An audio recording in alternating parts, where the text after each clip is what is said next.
Jadi uraian Mas Doni saya kira sudah cukup komprehensif. Saya senang sekali mendengar itu ya. Saya kira memang saya ingin memberi perspektif Republik yang tadi mungkin tidak sempat disebut oleh Mas Doni ya. Jadi dinding itu sebagai dinding-dinding yang ada di jalan-jalan itu bagian dari public space. Jadi memang kalau kita bicara tentang Republik itu kita bicara tentang publik ya. Demokrasi itu ada pengertian lanjutan, tapi saya mulai dengan pengertian Republik yang dilahirkan di Prancis. Jadi setelah kekuasaan kerajaan ya, pilihan-pilihan itu. Jadi memang saya kira beberapa tahun terakhir kita merasakan penyempitan ya ruang public space itu ya. Seperti kemarin saya waktu mau masuk ke mall misalnya bersama istri saya mau semua mall, itu saya tidak boleh masuk karena saya tidak punya sertifikat vaksin. Ya, jadi saya baru menyadari bahwa mall itu memang bukan public space, ya private space. Ya. Nah, seperti tadi baliho yang menunjukkan para politikus memantaskan diri itu public space sudah dibeli ya, itu harganya miliaran itu. Untuk satu baliho ya dengan tiang kolom besi itu ukuran sekian meter persegi itu jutaan ya harganya. Jadi saya kira memang kita ada satu penyempitan public space dalam beberapa tahun terakhir ini, termasuk semuanya bersifat publik itu sekarang mengalami penyusutan ya, seperti angkutan publik misalkan, angkutan publik di mana-mana itu termasuk Surabaya saya kira itu hidup segan mati tak mau ya. Jadi ini gejala yang menyedihkan sebetulnya kalau kita bicara soal Republik.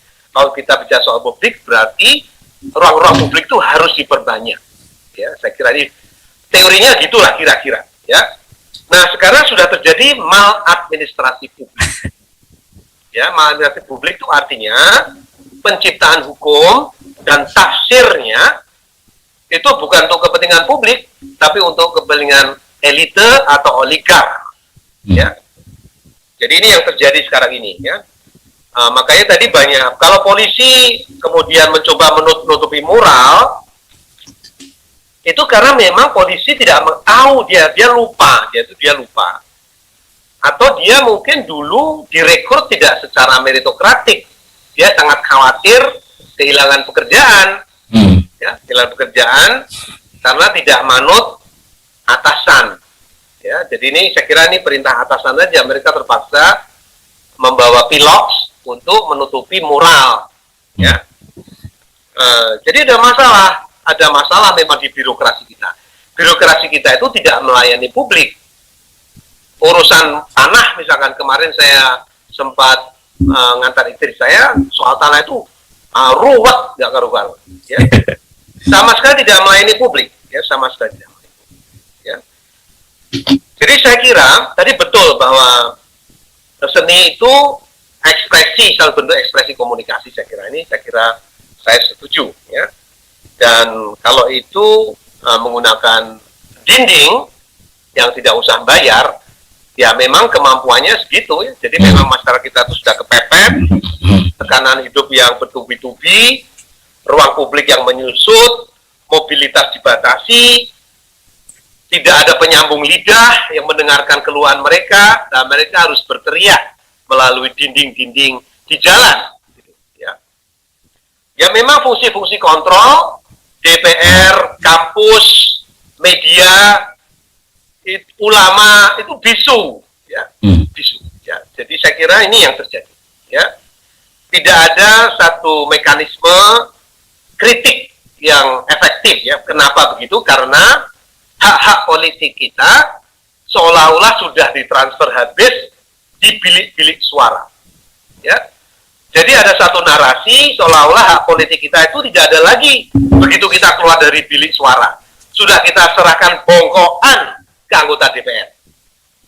Ya. Jadi narasinya begitu. Jadi kalau kita mengekspresikan pikiran kita di dinding-dinding di jalan, itu berarti parlemen jalanan. Ya, parlemen jalanan, bentuk demonstrasi yang lebih damai sebetulnya. Ya. Jadi saya kira memang ada narasi yang sangat kuat bahwa hak politik kita itu hanya di bilik suara. Ya, jadi pemilu itu adalah instrumen transfer, net transfer hak politik kita ke partai politik. Setelah itu kita tidak boleh ngomong, harus diam. Ya. Jadi situasinya seperti itu, ya, sangat menyedihkan. Ya. Dan ini sebetulnya tanda-tanda kematian demokrasi. Ya. Sebelum itu sebenarnya tanda-tanda kerapuhan republik, pembusukan republik. Ya. Republik tidak dimaksudkan untuk kepentingan elit, segelintir aristokrat. Ya, jadi ini saya kira kalau kita para pendiri bangsa ini sudah memilihkan bentuk republik, memang itu sebagai semacam pilihan, baik mereka ingin melayani publik, ya, ingin melayani publik. Saya kira ini kalau kita lihat tadi kemudian banyak paradoks dan dusta, ya, tadi istilahnya Bang Ujang tadi adalah kebohongan publik yang oleh Mas Doni disebut paradoks. Ya. Memang ini yang terjadi, ya, memang ini yang terjadi sekarang. Terlalu banyak maladministrasi publik. Ya, jadi ini satu proses pembusukan republik dan ini sangat berbahaya, ya, sangat berbahaya. Dan saya kira saya melihat bahwa kalau kita sebetulnya kebebasan itu sebenarnya tidak harus bersifat liberal kapitalistik. Kebebasan itu adalah hak dasar, ya. Bukan hanya tidak ada kaitan dengan liberal kapitalis sebenarnya. Jadi kebebasan itu, kemerdekaan itu hak dasar seluruh manusia, ya, sebagai makhluk Tuhan. Ya. Jadi kita hanya boleh mengabdi kepada Tuhan. Ya. Jadi kemerdekaan itu bukan derivat dari prinsip liberal kapitalistik. Ya. Saya kira kemerdekaan itu fitrah, ya, fitrah. Ya. Sehingga kemudian ini dirusak, mungkin diarahkan ke arah yang benar. Ya. Jadi sebetulnya kemerdekaan itu adalah basis yang mesti kita cita-citakan. Ya, jadi dan saya melihat bahwa moral art itu merupakan bentuk pembangkangan, ya, mulai pembangkangan mungkin itu bersifat individual, ya. Tapi kalau ini meluas bisa terjadi pembangkangan sipil, ya, ya. Dan ini kalau tidak dikelola dengan baik oleh pemerintah bertindak seperti sekarang ini tidak berhenti pembangunan ini akan meluas, ya. Dan ini akan terjadi pembangunan sipil kalau pemerintah budek, nuli dan sebagainya. Ya, jadi saya kira ini nanti akan terjadi pembangunan yang lebih luas. Dan kalau judul diskusi kita ini adalah moral di soal apakah tanda-tanda rezim akan terjungkal, ini saya kira iya. Jadi kalau rezim ini baper, tadi istilah Mas Indra tadi, ya, baper, memang ini semua dusta-dusta dan kepalsuan itu mau ditutup-tutupi secara ekstrim, ya. Bahkan ekspresi yang sebetulnya sederhana sehari-hari tadi, ekspresinya kan tidak terlalu canggih, ya. Aku luwe, ya, itu kan tidak canggih, ya. Ekspresinya ekspresi yang sangat radikal sebetulnya. Lain kalau kritik sosial yang canggih tidak kayak gitu, ya. Jadi kita melihat pemerintah menjadi sangat terobsesi dengan pembungkaman. Dia menjadi risih dengan hal yang sepele, ya. Ini sebetulnya pemerintahan yang rapuh, ya. Pemerintah yang kuat tidak kayak gitu. Pemerintah yang rapuh ya sebenarnya akan terjungkal, ya, kalau jadi saya melihatnya seperti itu, ya. Kemudian saya kira sebagai catatan akhir saya dalam diskusi ini, saya kira memang secara umum saya yang sehari-hari di dunia pendidikan lah, begitu, pendidikan formal, memang pendidikan seni kita ini pendidikan yang agak terbengkalai, ya. Jadi kita terlalu terobsesi dengan pendidikan teknik, ya, pendidikan IPA yang diutamakan itu matematika, fisika, kimia dan biologi, ya.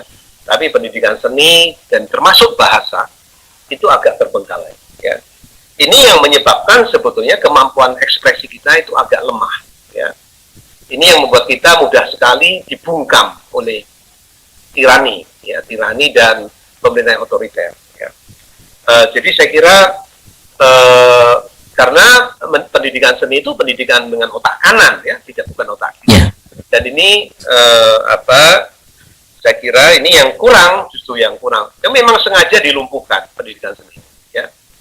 Jadi saya kira ini potret bagaimana kapasitas kritik kita itu dikurangi dengan penelantaran pendidikan seni. Ya. Jadi saya kira kalau kita sekarang impor Korea, impor India, ya itu kan luar biasa itu seni India, seni Korea akhirnya masuk ke sini. Ya. Lalu nanti seni India juga saya lihat. Ya. Jadi ini kita betul-betul secara seni pun kita ini terjajah. Ya.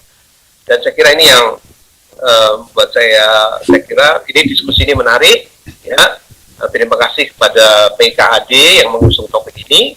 Ini topik yang luas, ya, dan saya kira ulasan Bang Ujang dan Mas Doni tadi sebagai seniman Muslim Hadiningrat, ya. Iya, Prof. Menarik sekali, Prof. Bagus, ya. Saya kira saya senang sekali. Ya. Gitu, Mas Indra sebagai pembukaan.